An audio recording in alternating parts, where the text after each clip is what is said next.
As of February 2025, Nnamdi Kanu, the leader of the indigenous people of Biafra, IPOB, remains in detention in Nigeria.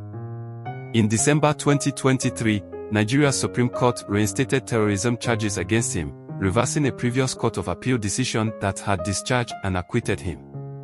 Recently, Kanu's legal team has raised concerns about the handling of his case.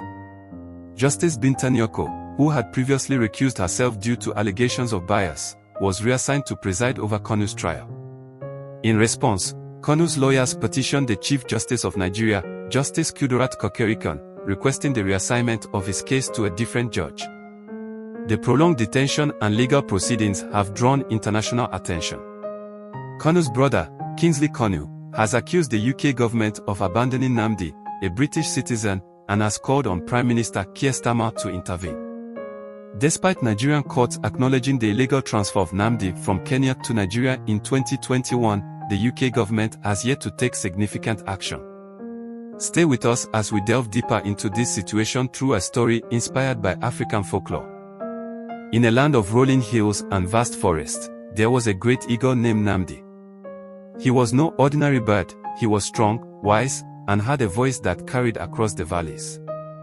He led a group of birds called the Biafran flock, who longed to fly freely in a part of the sky they could call their own. For years, the sky was ruled by the powerful Falcon clan, who controlled where the smaller birds could fly and what they could do. Nnamdi spoke against this, urging his flock to believe in their right to freedom. He would perch on the tallest tree and call out, "We must have a place where we can fly without fear. A sky of our own, where we decide our own path." His words gave the smaller birds hope, but the Falcon clan saw him as a threat. They feared that if Nnamdi continued to speak, other birds might also seek their own space in the sky. They knew that if they let this idea spread, they would lose their control. One day, Nnamdi flew beyond his usual hunting grounds, searching for allies who could support the dream of his flock. He believed that in a distant land, there were birds who valued fairness and justice, and they might help his people gain the freedom they desired. But the Falcon clan had been watching him. They sent word to a cunning fox in a faraway land, asking for help. The fox, always looking for favors and rewards, set a trap. He sent a message to Nnamdi, pretending to be a friend who supported his cause. "Come," the fox said, "we will help you. We believe in your dream." Trusting the fox, Nnamdi flew into his land. But as soon as he arrived, he was seized. His wings were tied, and he was placed in a wooden cage.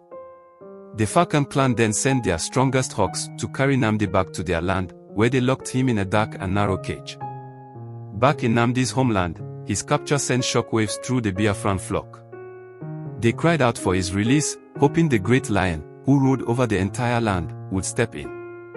The lion was known to speak of justice and fairness, and many believed he would not allow such an injustice to happen. But the lion remained silent. Some birds whispered among themselves, "Perhaps the lion does not wish to anger the Falcon clan. Perhaps he fears what will happen if he stands against them." Others believed that the lion was waiting for the right time. Weeks turned into months. The Biafran flock kept calling for Nnamdi's freedom, but the lion only sent vague messages, "We are watching. We are concerned." Meanwhile, Nnamdi remained in his cage, unable to stretch his wings, unable to fly. Though locked in a cage, Nnamdi did not stay silent. Every day, he sang the songs of his people. His voice, though muffled by the bars of his prison, still found its way to the open sky. The little birds carried his message far and wide, telling the other creatures of the forest about his fate. Even among the lion's own people, some began to ask, why has the lion not acted? Is justice only for those with power? The Biafran flock, though heartbroken, did not stop. They continued to cry out, hoping that one day, their leader would be free. As more creatures learned of Nnamdi's captivity, pressure began to mount. Some wise owls spoke in hushed voices, "If the lion does nothing, what does that mean for the rest of us? If a strong eagle can be taken and locked away without reason, then who is safe?" A group of doves, known for their role in peacekeeping, sent messages to distant lands, urging them to intervene. Even some hawks from the Falcon clan began to question whether keeping Nnamdi locked up was worth the growing unrest. The lion, realizing that his people were beginning to see his inaction as weakness, finally spoke. "We are looking into this matter," he announced. But words were not enough. The Biafran flock demanded action, and so did many others who had grown tired of seeing justice denied. Meanwhile, Nnamdi remained in his cage, but his spirit never wavered. He refused to be broken. He refused to let fear take hold of his heart. He knew that even though his body was trapped, his voice still reached the sky. One day, an elder tortoise, known for his wisdom, came to visit the lion. "O great lion," he said, "a leader is measured not by his words, but by his actions.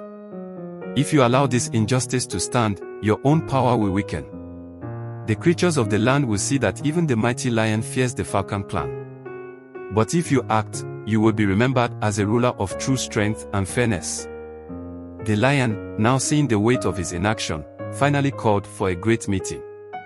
He summoned the leaders of the falcon clan and declared, the eagle must be freed. His imprisonment was unjust, and justice must be done.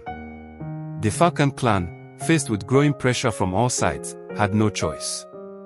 They could not continue holding Nnamdi without facing consequences.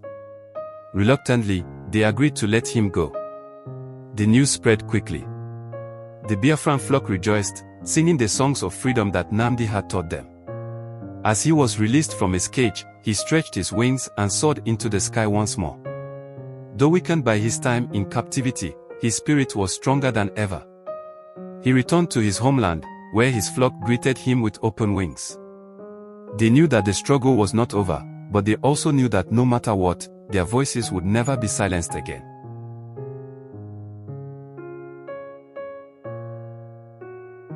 A leader's strength is not in how much power they hold, but in how fairly they use it. When those in authority ignore the cries of the people, they begin to lose the trust that holds their rule together. The people may wait, they may hope, but in the end, silence does not last forever.